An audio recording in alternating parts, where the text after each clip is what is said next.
and slide it upwards. After removing the faceplate, you can see there can be two symptoms of leakage, causes of leakage. One is the push bar. If the length of the push bar is excess, then it can cause the leakage. And second is that the fill wall, which is here. If the water is overflowing, you can see here mark is there. If it exceeds the marking, then it will cause the overflow from here, from the flush valve. And the third cause is the malfunctioning of the flush valve. Now we will see how to open the fill valve. For that, first we have to shut the water from this angle valve here. We have to turn it round, as we can see.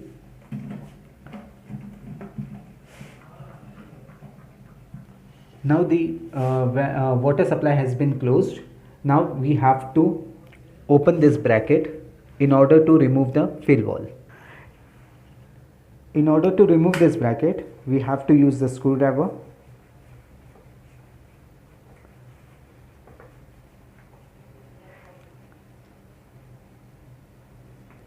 After removing this bracket, we have to remove the actuator. To remove the actuator, there is a bracket upside, gray part, which we have to push it forward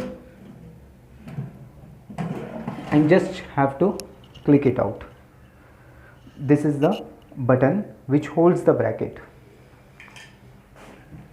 Now we have to remove the actuator. To remove the actuator, there is a lever attached to the flush valve. You have to use pipe given with the time, so you have to rotate it. This way you can remove the filter, and we have to clean the filter if there is some debris inside it.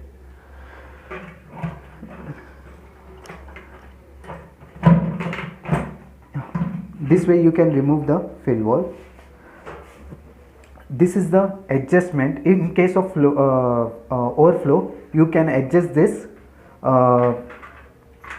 handle by by screwing it upward and downward. This way, if the float goes down, the water level will be at a lower level, and if you move it upwards, then it is at the upper side. So in case of overflow, you have to push this downward, and we have to see whether the flush there is a washer inside this. If it is malfunctioning, then also the leakage would happen. So you have to remove this and clean it. To remove that, you have to just rotate the screw and just plug the washer out from the fill valve, and you have to wash it.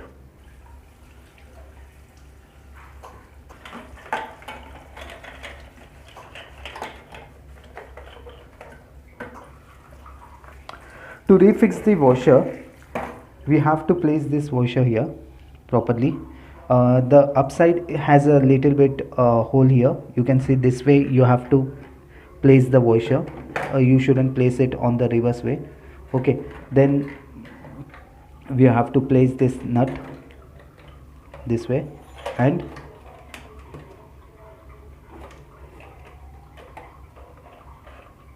we have to turn the check nut.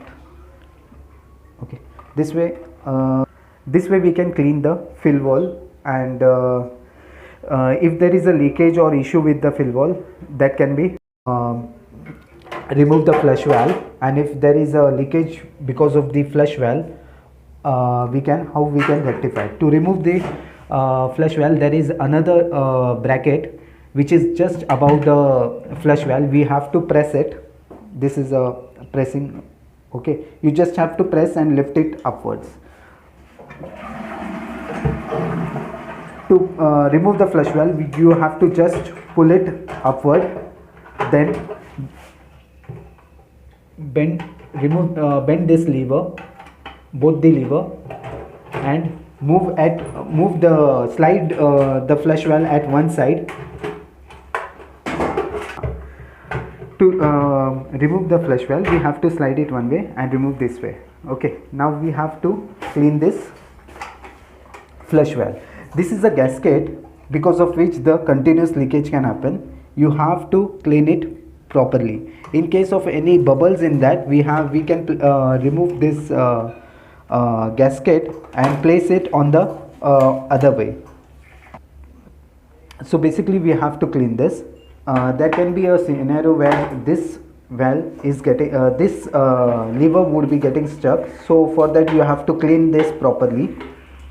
Okay, majorly we get a leakage due to the gasket below, because the debris gets stuck here, and due to hardness of water the scaling gets accumulated here. So we have to clean this washer properly. After cleaning this washer, we have to clean the tanks from using the jet spray, so that in case of some debris or scaling inside the flush valve cup, it gets removed. To now again, to place the flush valve, we have to turn this lever at one side,